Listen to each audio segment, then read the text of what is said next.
So you have a lot of layers and you like to merge all of them, or just some of the layers you like to merge. So in this tutorial, that's what I'm about to show you, how to merge layers, or how to combine, I guess, layers in Adobe Illustrator Pro 2024. So make sure you watch the video till the very end and so you don't miss any step.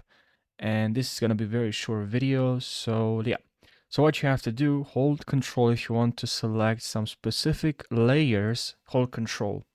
If not, if you only want to select, let's say, layer 14 until layer 41, you just hold Shift for layer 14 and then till you select in layer 40, or the layer that you want. And now this can save you some time, pretty cool.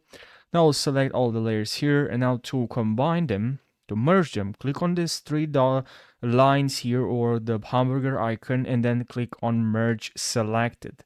And that's what you have to do.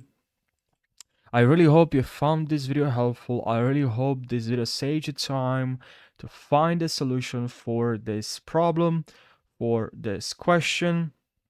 So thank you guys so much for watching, and I'll see you in the next tutorial. Take care.